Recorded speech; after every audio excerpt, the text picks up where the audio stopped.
जिसको पूर्ण भागवत चिट्ठा कहते हैं।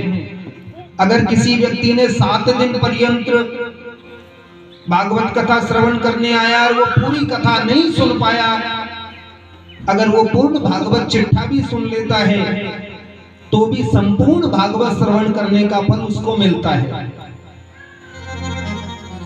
आदरणीय सूत जी महाराज पूर्ण भागवत चिट्ठा उसको सुनाने लगे सभी महात्माओं को कि हे महात्माओं, आप लोगों ने प्रथम दिवस कथा सुनी, भक्ति, ज्ञान और वैराग्य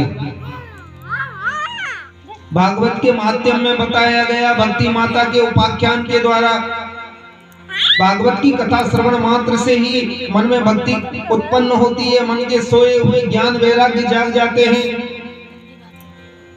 धुंधकारी की आत्मदेव जी की कथा के माध्यम से बताया कि ये भागवत कथा पापी से पापी का भी कल्याण करती है। द्वितीय दिवस आप लोगों ने कथा में श्रवण किया परीक्षित के जन्म, किस प्रकार पांडवों के यहाँ पे अश्वत्थामा आया, सोते हुए द्रौपदी के पुत्रों के गले काट करके ले गया। भगवान श्याम सुंदर ने अभिमन्यु की पत्नी उत्तरा के गर्भ में परीक्षित की रक्षा की। पांडव लोग परीक्षित को राजा बना करके वन में चले गए मोक्ष प्राप्त करने के लिए हिमालय पर।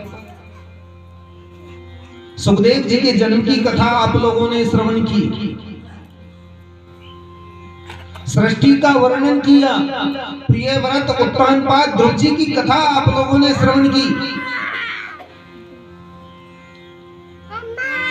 सुखदेव सूत जी महाराज कहते हैं कि हे शौनकादिक ऋषियों,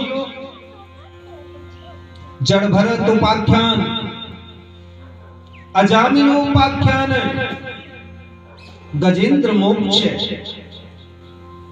ये सभी कथा आदरणीय सूत जी महाराज ने शौनकादिक ऋषियों को श्रवण कराई।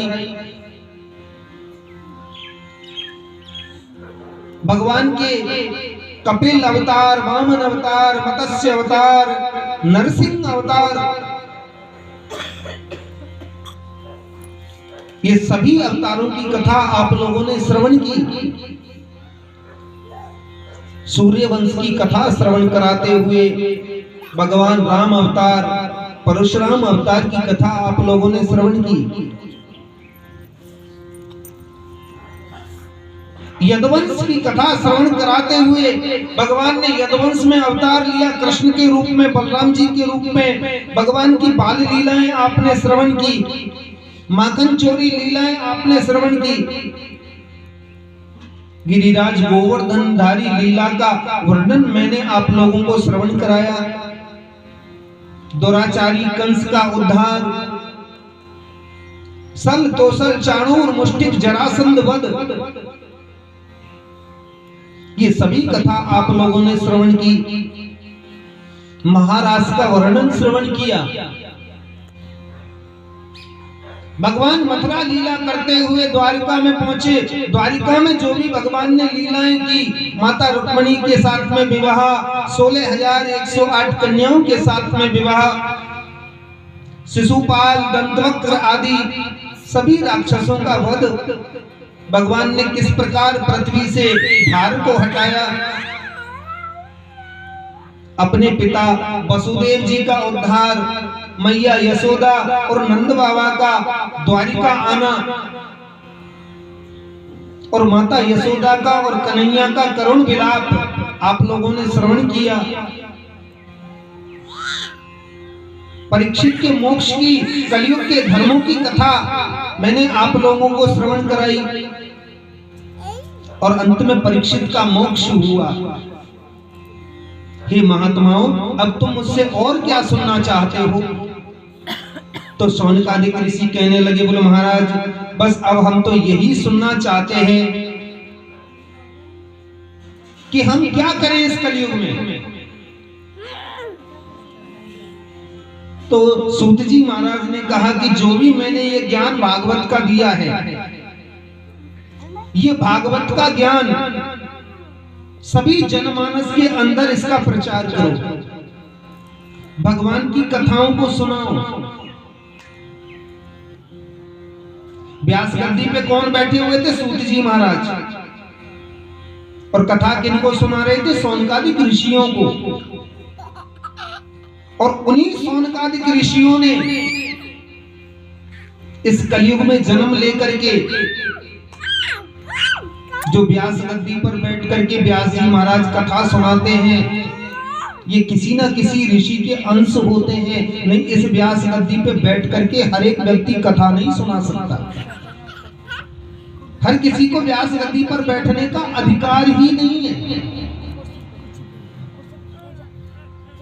क्योंकि जब इसके ऊपर बैठ करके कथा श्रवण कराते हैं ना, तो हम स्वयं भी उस समय हम नहीं रहते, क्योंकि ये व्यास जी की गद्दी है, सुखदेव जी की गद्दी है।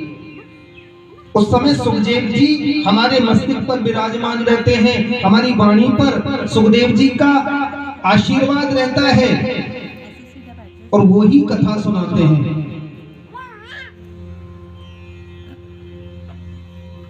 कोई व्यक्ति कथा नहीं सुनाता, ना कोई पंडित कथा सुना रहा है। उस क्षण पे जब तक व्यास गद्दी पे बैठे रहेंगे, श्री सुखदेव जी महाराज कथा सुनाते हैं।